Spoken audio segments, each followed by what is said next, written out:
"Lisa, after 12 years, we're eliminating your role," Dana said with that smug little smile she always wore when delivering bad news. "Pack up your desk by Thursday." The HR representative sitting beside her nodded solemnly, as if this was some tragic, unavoidable circumstance, rather than a calculated decision to cut costs. I sat there in the sterile conference room at Hallwell and Knox Marketing Group, looking at these two women who thought they held all the cards.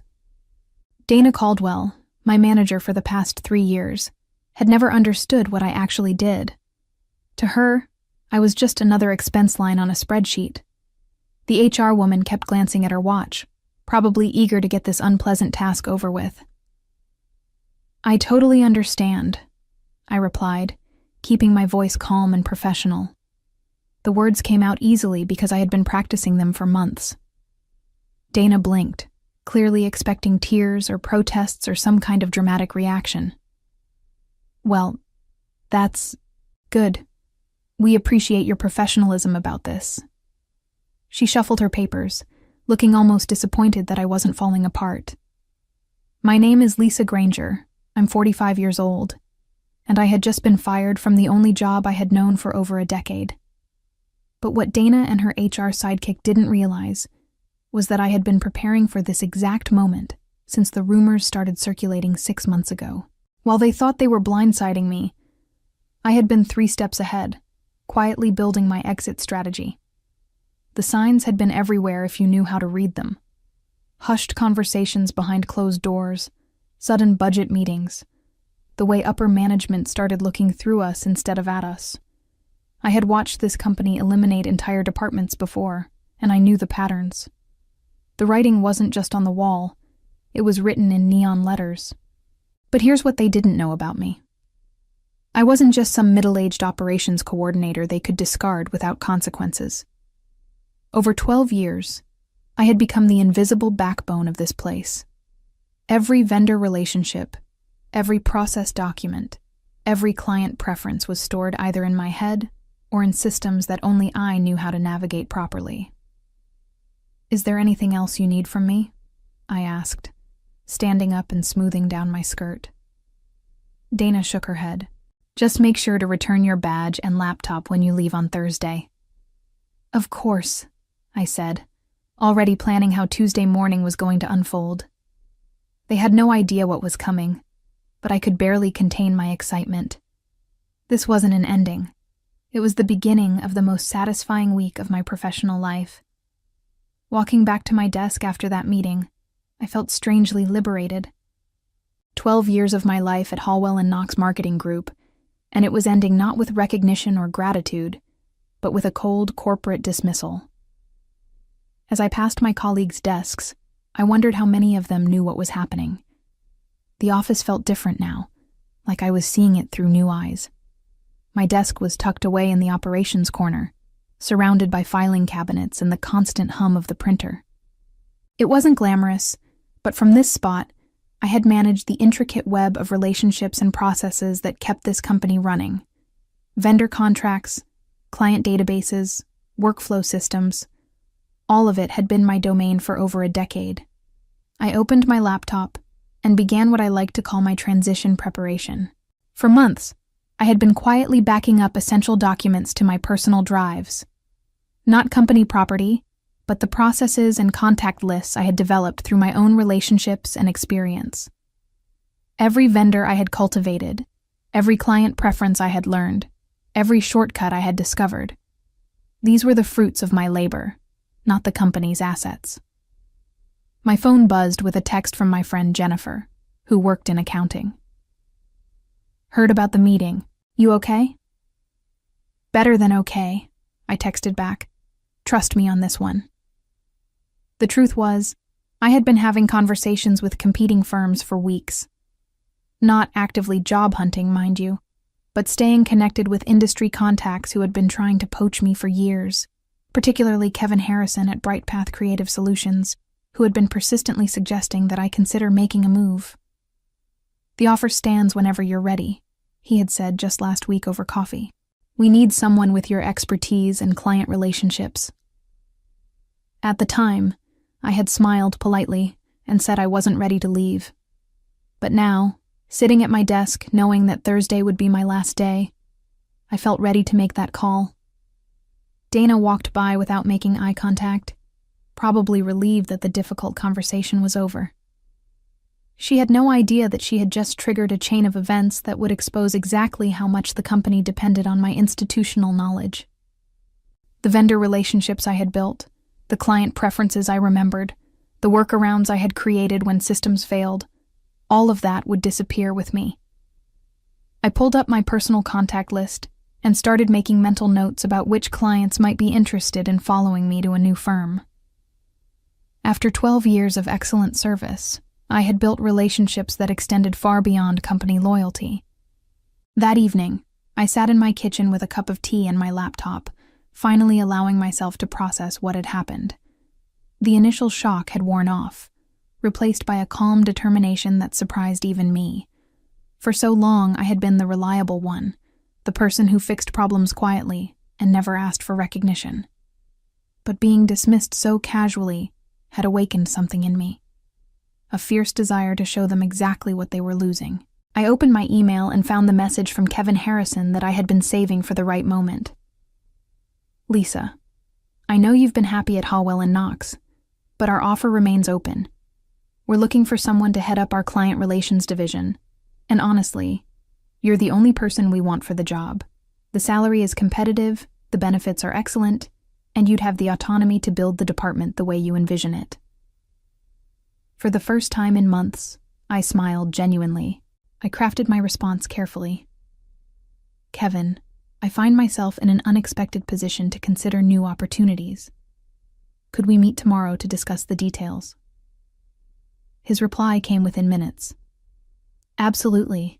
How about lunch at Romano's at noon? While I waited for his response, I began documenting everything I knew Dana and her team would struggle with once I was gone. The quarterly client presentation was scheduled for Tuesday morning, just 5 days away. It was Hallwell & Knox's biggest pitch of the year, worth potentially millions in new business. The irony wasn't lost on me, that they had chosen to eliminate my position just days before they would need my expertise the most. I knew that when my access was terminated on Thursday, it would trigger a cascade of problems. The client database was tied to my login credentials. The vendor payment system required my authorization codes.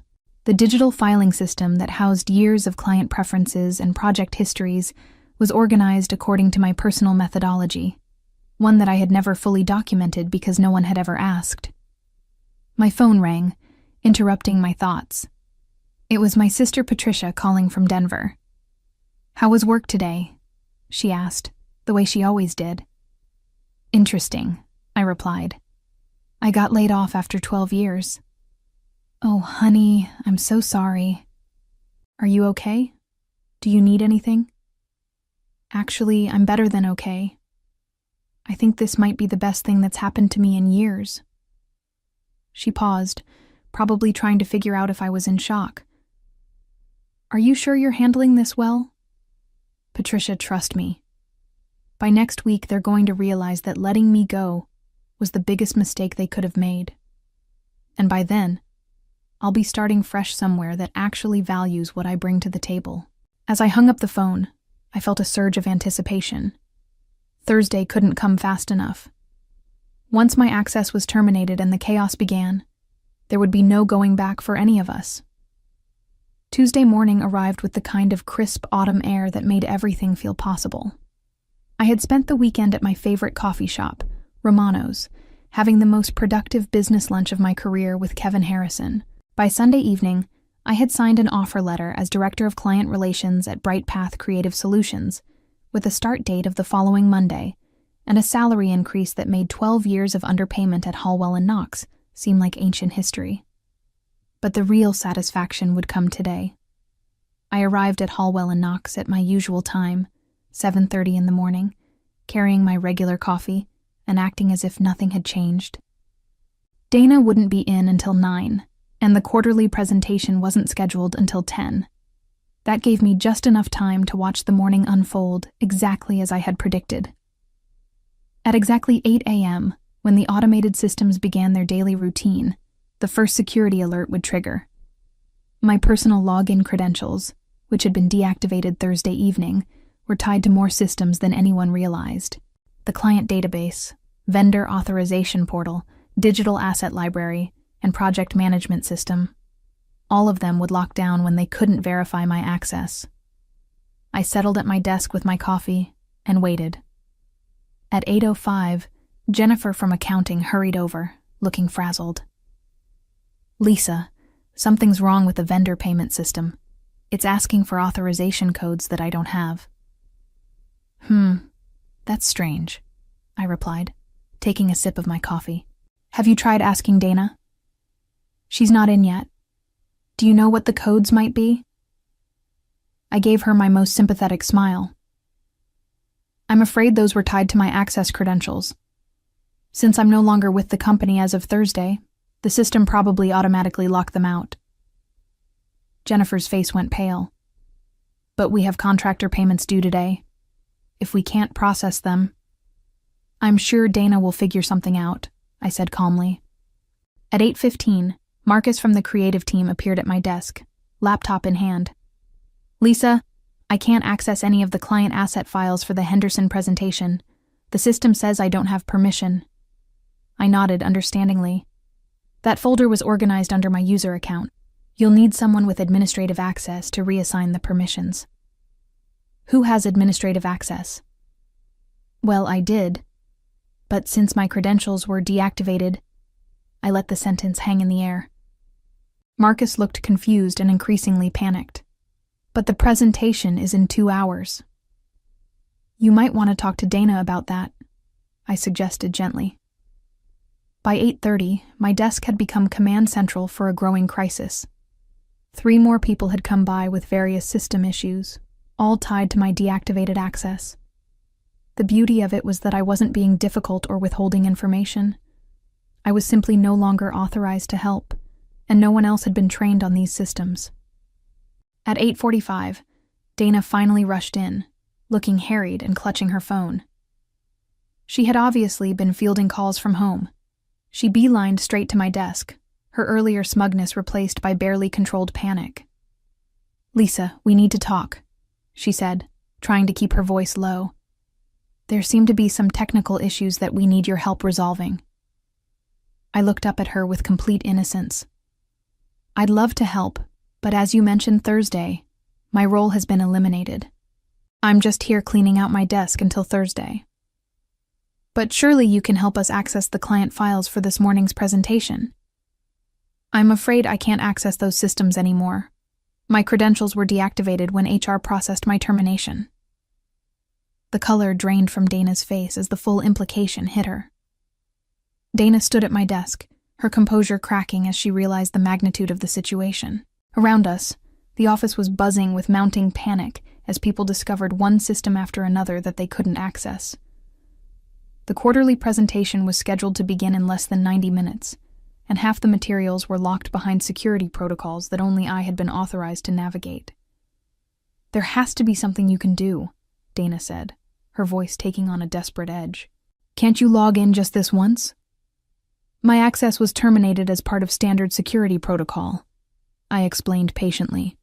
"HR would have done that automatically when they processed my separation paperwork. I couldn't log in even if I wanted to." This was only partially true.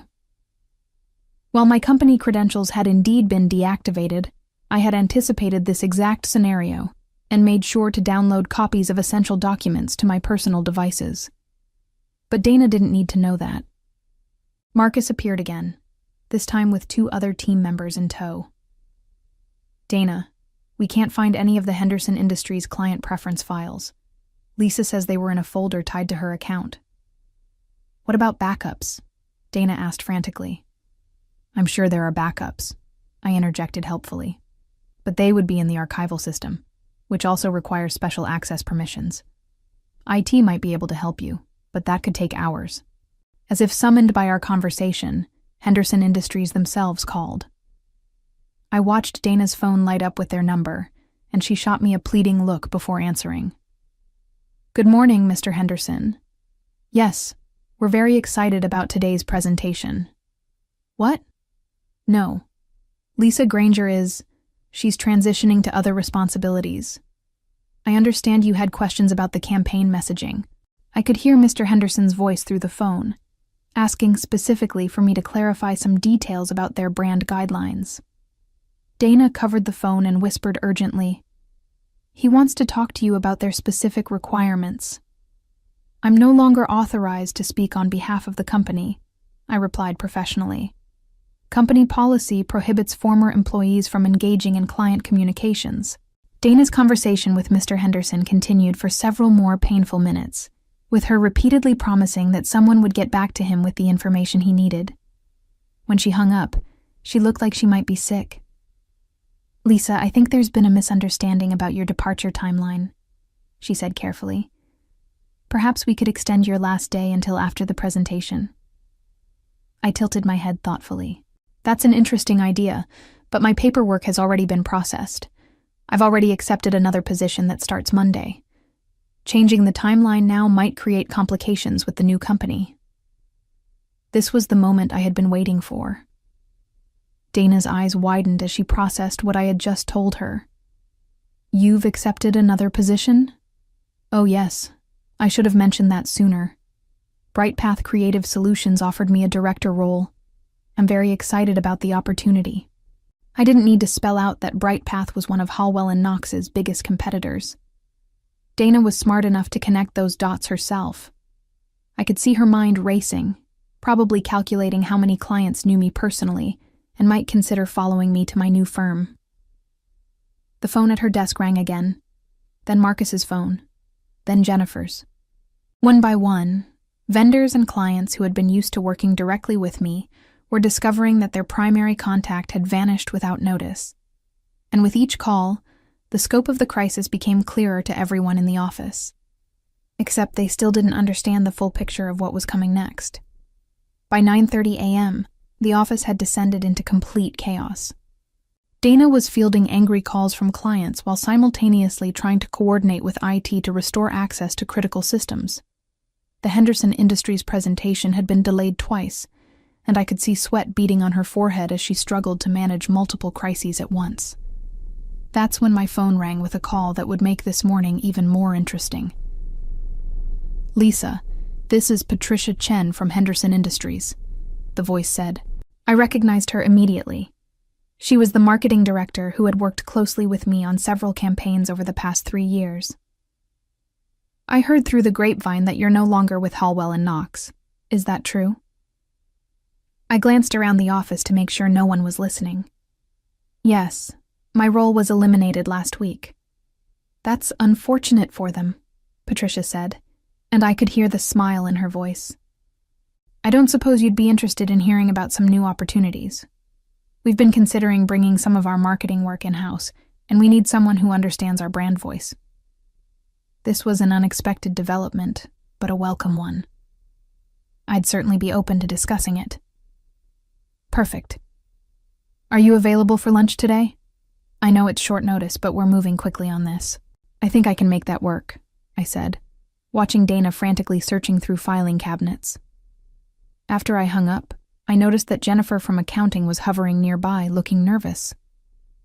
"Lisa, I hate to bother you with this, but we've got a serious problem with the Miller & Associates contract. They're saying their payment is 3 weeks overdue, but I can't find any record of the invoice in our system." I nodded sympathetically. The Miller invoices were always processed through a special workflow because of their unique billing requirements. It's documented in the vendor management folder, but that's locked with everything else. "Is there any way you could walk me through it? Just this once?" "I wish I could help, but I'm not authorized to access company systems anymore. Plus, there might be liability issues if I'm providing guidance on financial processes after my termination." This was true, but it was also convenient. I had no intention of solving their problems for them, not after the way they had dismissed me. At exactly 10 a.m., when the Henderson presentation was supposed to begin, Dana made an announcement to the office. "Due to some technical difficulties, we're postponing this morning's client meeting until later today." I checked my email and found 3 new messages. The first was from Kevin Harrison at BrightPath, confirming details about my Monday start date, and asking if I needed anything for the transition. The second was from Patricia Chen, suggesting we meet at Fontaine Bistro for lunch. The third was from Tony Rodriguez at Miller & Associates, asking why their regular contact person seemed to have disappeared. I responded to all 3 emails quickly, then stood up and gathered my purse. "Dana," I called out pleasantly. "I'm taking an early lunch today. I should be back around 2. She looked up from her computer screen, her eyes wild with stress. "Actually, could you stay through lunch? We really need to sort out these system issues." "I'm afraid I have a prior commitment," I said, "but I'm sure you'll figure everything out." As I walked toward the elevator, I could hear phones ringing throughout the office and Dana's increasingly strained voice trying to manage the crisis. The elevator doors closed just as I saw her pick up another call, probably from yet another confused client or vendor. The real fun was just getting started. Lunch at Fontaine Bistro was the most productive meal I had eaten in years. Patricia Chen from Henderson Industries had come prepared with a formal consulting proposal that would pay me more per month than I had been making at Hallwell & Knox for an entire quarter. But the real satisfaction came when she explained why they were moving so quickly. "Honestly, Lisa, you were the only reason we stayed with Hallwell & Knox as long as we did," she said, cutting into her salmon. "You understood our brand better than their entire creative team. When we heard you were available, it was a no-brainer." "I appreciate that," I replied, trying to contain my excitement. "When would you want to start?" "How about next week? We can work around your other commitments." I signed the consulting agreement right there at the table, knowing that Dana was probably still scrambling to reschedule the presentation that should have showcased Henderson Industries as a satisfied client. The irony was delicious. When I returned to the office at 2 p.m., the atmosphere had deteriorated even further. Dana was on the phone with what sounded like damage control, while Marcus and 2 other team members were hunched over a computer, trying to recreate client files from scratch. "Lisa," Dana called out the moment she saw me. "We need to discuss extending your transition period. There are complications we didn't anticipate." "What kind of complications?" I asked innocently. "Several clients have called asking for you specifically, and we're having trouble accessing some of the project documentation." I nodded understandingly. "That does sound challenging. Unfortunately, as I mentioned, I start my new position Monday. BrightPath Creative Solutions is expecting me to begin client outreach immediately." The words hit their target perfectly. Dana's face went white as she realized that not only was I leaving, but I was taking my relationships directly to their competition. The final hours of Tuesday unfolded exactly as I had orchestrated. By 3 p.m., word had spread through the office that several major clients were requesting information about my new position. The Henderson Industries meeting had been rescheduled for Wednesday, but Patricia Chen had already informed them that Henderson would be transitioning to working directly with me as an independent consultant. Miller & Associates called again, this time speaking directly to Dana about their confusion over invoice processing and their preference for maintaining their working relationship with me. Tony Rodriguez was polite but clear. If I was no longer handling their account, they would need to reevaluate their partnership with Hallwell & Knox. At 4 p.m., Dana appeared at my desk one final time, looking defeated. "Lisa, I think we may have made a mistake with the timing of your departure," she said carefully. "Is there any possibility of reconsidering the new position? We'd be willing to discuss a significant increase in compensation." I looked up from my computer, where I had been responding to emails from 3 other former clients who had heard about my availability. "That's very generous, but I've already committed to BrightPath. And honestly, after 12 years here, I'm excited about the fresh start." "What about a consulting arrangement, just to help with the transition?" "My non-compete agreement with BrightPath wouldn't allow that," I lied smoothly. There was no non-compete, but Dana didn't need to know that. As I packed up the last of my personal items, I reflected on how perfectly everything had fallen into place. Tomorrow, I would officially clean out my desk and say goodbye to Hallwell & Knox forever. Monday, I would start fresh at a company that valued my expertise. And in between, I would begin consulting work that would pay me more in 6 months than I had made here in 2 years. Sometimes the best revenge was simply letting people discover their own mistakes. As I walked out of Hallwell and Knox for the last time, I realized that their short-sighted decision to eliminate my role had given me something far more valuable than job security. It had given me the courage to finally claim my worth in an industry that had undervalued me for too long. The journey from loyal employee to empowered entrepreneur had taught me that sometimes the most devastating revenge is simply succeeding beyond their wildest imagination.